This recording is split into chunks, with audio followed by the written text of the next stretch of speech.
Assalamualaikum warahmatullahi wabarakatuh. Berjumpa dengan Bu Ana. Di sini saya ingin membahas sedikit tentang IKM. Bapak Ibu yang berprofesi sebagai guru pasti sudah nggak asing lagi ya. Apa itu IKM? Yaitu implementasi kurikulum merdeka. Sebenarnya apa sih yang pertama kali yang harus kita lakukan ketika kita ingin menerapkan kurikulum merdeka?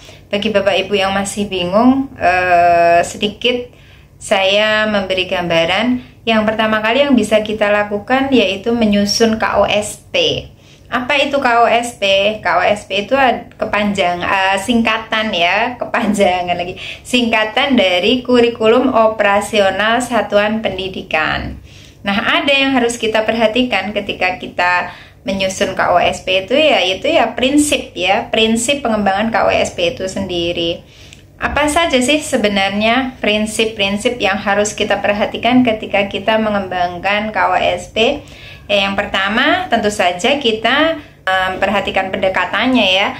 Kalau kurikulum-kurikulum sebelumnya kan berpusat pada guru, teacher center learning. Nah, untuk kurikulum merdeka ini itu pendekatannya itu berpusat pada siswa. Artinya kita harus memperhatikan potensi siswa, kemudian cara belajar mereka, kebutuhan peserta didik, begitu.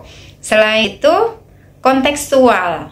Nah, jadi kita harus memperhatikan tuh karakteristik satuan pendidikan kita masing-masing, kelemahannya apa, kekuatannya apa, keadaan sosialnya atau lingkungan budayanya seperti apa. Selanjutnya esensial, yaitu semua unsur utama yang harus diinformasikan itu kita masukkan nanti ketika kita menyusun KOSP. Setelah kita memperhatikan pendekatan berpusat pada siswa, kemudian kontekstual, kemudian esensialnya, harus bisa dipertanggungjawabkan KOSP itu, yaitu akuntabel ya. Jadi KOSP itu kita buat berdasarkan data dan fakta atau aktual gitu, benar-benar kita laksanakan di satuan pendidikan kita itu. Nah, yang terakhir adalah kita harus melibatkan pemangku kepentingan, misalnya pasti komite ya, kemudian mungkin kemitraan atau sentra-sentra tertentu, atau apalagi kalau sekolah-sekolah SMK itu ya, itu pasti dia akan menjalin kerjasama dengan perusahaan-perusahaan swasta atau mungkin perusahaan pemerintah dan lain sebagainya. Dan pasti kita harus diawasi di bawah pengawasannya Dinas Pendidikan. Nah, itu prinsip-prinsip ketika kita menyusun KOSP. Jadi hal-hal yang memang prinsip yang harus kita perhatikan ketika kita mengembangkan KOSP. Terus komponennya tuh apa gitu? Kan pasti ada kan komponen yang harus ada. Yang pertama jelas tadi karakteristik satuan pendidikan, itu kita tulis di sana, kita uraikan kelemahan, kekuatan sumber dayanya seperti apa gitu. Terus visi, misi, dan tujuan satuan pendidikan. Nah, itu harus ditinjau 4 sampai atau 5 tahun sekali ya. Tadi karakteristik, visi, misi, dan tujuan satuan pendidikan. Nah, bagi satuan pendidikan yang mungkin visi misinya sudah lama sekali, mungkin bisa 10 tahun atau 15 tahun yang lalu, bisa disusun kembali, dirumuskan kembali. Nah, gimana sih langkah-langkah untuk merumuskan visi misi? Mungkin di video-video yang akan datang bisa saya bahas.